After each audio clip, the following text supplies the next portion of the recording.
اس کتاب کا جو مبسوط مدلل مقدمہ ہے وہ اس کتاب کی جان ہے، اور یہ کتاب میں وہ جو کلام مرتب کیا گیا ہے جو اگرچہ کہ دیوان خصائد ہے لیکن اس کے اندر رباعیات بھی ہیں، مخمس بھی ہیں، مستزاد بھی ہیں، اور کہوں تو 8 غزلیں ہیں جو حضرت باقر آگاہ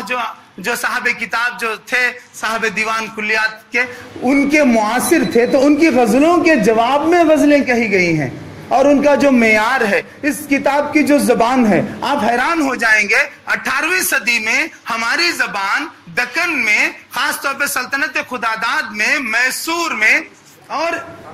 یہ صاحب جو ہیں سلطنت خداداد کے گورنر رہے ہیں، آپ کے نام جو ٹیپو سلطان شہید کے خطوط ہیں، حضرت قبلہ نے ان خطوط کو بہترین انداز سے اس کا پس منظر بیان کرتے ہوئے اس پر بہترین تعلیق اور حواشی کے ساتھ ایک تاریخی پس منظر میں گفتگو کی ہے۔ اس سے پتہ چلتا ہے کہ سلطنت خداداد کا نظم و نسق کیسا تھا، نظم و نسق کو کتنی اہمیت دی جاتی تھی،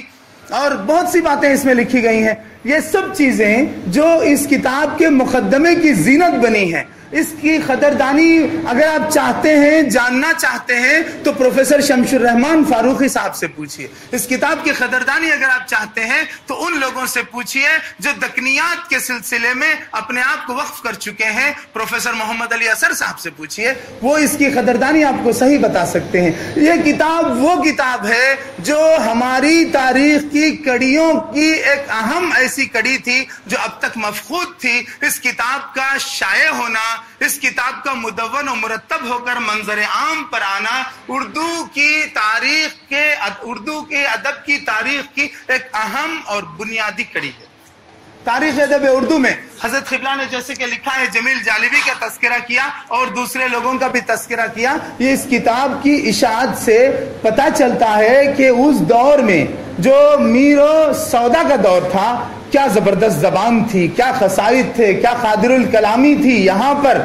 اور آپ اپنے جو ہے انتظامی حکومتیں اور مملکتی کاروبار میں وقت اپنا صرف کرنے کے باوجود کتنی قادر الکلامی کے ساتھ آپ نے لکھا۔ اس کتاب کو پڑھ کر، اس کتاب کے مقدمے کو پڑھ کر میں حیران ہو گیا کہ گجرات سے ہماری تاریخ کی کڑیوں کو یہاں تک لائے ہیں، نوائد تک لائے، اور مہکری خاندان کی پوری تاریخ آپ نے بیان کر دی، اور پھر اس کے بعد آرکاٹ کے نواب سعادت اللہ خان صاحب کا ذکر کیا، اور ان کے جو داماد ہیں وہ مہکری صاحبی کے خاندان کے آپ کے بھتیجے ہوتے ہیں۔ اور پھر جو وشارم کے قریب میں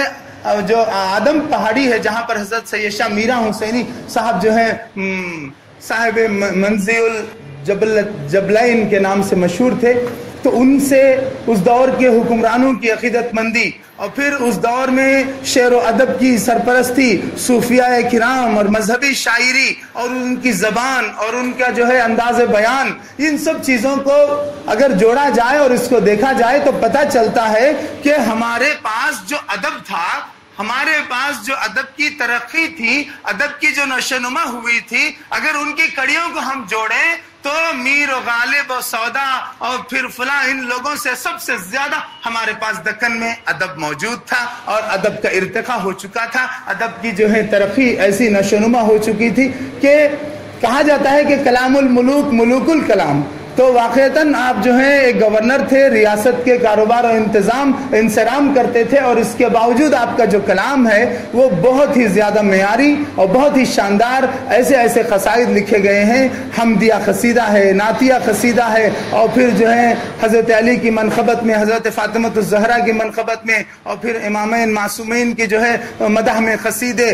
اور پھر ان قصائد کی جو زبان، بیان، لطافت، استعارے، تشبیہات، تلبیہات، نہایت و بے انتہا ادبی خصوصیات سے پوری طرح ممزوج یہ کلام ہمارے سامنے آیا ہے۔ یہ آپ کو بتاؤں، ایک ایسا مخطوطہ جو کرم خوردہ مخطوطہ، صفحات پورے کے پورے الٹے پلٹے ہوئے، جس کو خرد کرنا میں اگر کہوں تو شاید مبالغہ نہ ہوگا کہ کسی کے بھی بس کی بات نہیں۔ ایک ایک لفظ کو وہاں پر دیکھنا پڑتا ہے کہ لفظ کیا ہے۔ اس زمانے کا رسم الخط الگ تھا، وہ خط شکستہ میں لکھے جاتے تھے، اور مخطوطوں کا انداز الگ ہوتا تھا، اور مخطوطہ شناسی ہر کسی کے بس کی بات نہیں۔ اور پھر اس مخطوطے کو پڑھ کر میں یہ بتاؤں، آپ کے علم میں اگر ہو نہ ہو میں بتاؤں کہ حضرت ڈاکٹر راہی فدائی صاحب نے اس سے پہلے جو ہے یہ ابن نشاطی کی مثنوی پھول بند جو تھی، جس کی تدوین بہت سے لوگ حیدرآباد میں اور دوسرے مقامات پہ کر چکے تھے، اس کا ایک بہت بڑا حصہ جو اس کتاب میں خود موجود نہیں تھا اور تدوین کرنے والوں کی نظروں سے اوجھل تھا، اس ابن نشاطی کے مثنوی پھول بند کے حصے کو آپ نے جوئے شیر میں شائع کیا، اور وہ ایک اہم ترین ادب میں اضافہ تھا کہ پھول بند جس کا سب نام لیتے ہیں، ابن نشاطی جس کی شاعری کو سب جانتے ہیں، قطب شاہی عہد کا شاعر ہے، لیکن اس کے کلام کی بہت ساری ایسی چیزیں جو خود مدون کرنے والوں نے، مرتب کرنے والوں نے نظر انداز کر دیا تھا، آپ نے ان کو دوبارہ بازیافت کیا۔ اور یہ کتاب جو چھپی ہے، جو آج شائع ہوئی، جس کا آج ہم لوگ رسم اجرا یہاں پر ہو رہا ہے، اس میں شریک ہیں، یہ ہمارے لیے بڑی خوشی اور فخر اور مسرت اور شادمانی اور انبساط کی بات ہے۔ میں آپ سے عرض کروں کہ اس کتاب کا سب سے پہلا رسم اجرا حضرت مولانا سید محمد رابع حسنی ندوی مدد اللہ العالی ندوۃ العلماء میں ہوا،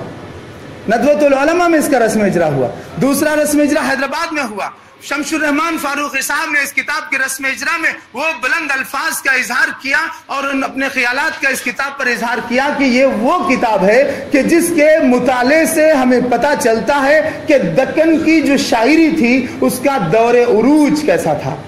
یہ جو دکن کی شاعری کا ایسا دور ہے جس میں دکن کی شاعری اپنے پورے شباب پر ملتی ہے، زبان نہایت ہی ششتہ اور شائستہ، نفیس اور مہذب اور نستعلیق ملتی ہے۔ اس کلام کو پڑھ کر ہم کو حیرت ہوتی ہے اور تعجب ہوتا ہے، بہت بہترین کتاب ہے، اور اس کتاب کا یہاں پر رسم اجرا ہونا اور خاص طور پر مولانا ڈاکٹر راہی فدائی صاحب کا اس کتاب کو مرتب کرنا اور اس پر ایک زبردست تحقیقی مقدمہ تحریر کرنا، یہ ہمارے لیے نہ صرف باعث فخر ہے بلکہ ہم اس پر جو ہے اللہ رب العزت کا شکر ادا کرتے ہیں۔ مقدمے میں آپ نے جو ایک مذہبی اور عقیدت مندانہ فضا کا اظہار کیا ہے، اور وہ اس کتاب کے صاحب کتاب کے اجداد سے وابستہ ہونے کی وجہ سے ایک عقیدت مندی اور ان سے ایک والہانہ تعلق کی بنا پر ہوا۔ حالانکہ وہ ادب کے اعتبار سے اگر کہا جائے تو اس پہ مختلف قسم کا کلام ہو سکتا ہے۔ شاہد صاحب یہاں بیٹھے ہوئے ہیں، ان کے ہاتھ میں مقالہ تیار ہے، وہ اپنا پیش کریں گے۔ تو جو کچھ مجھے موقع دیا گیا،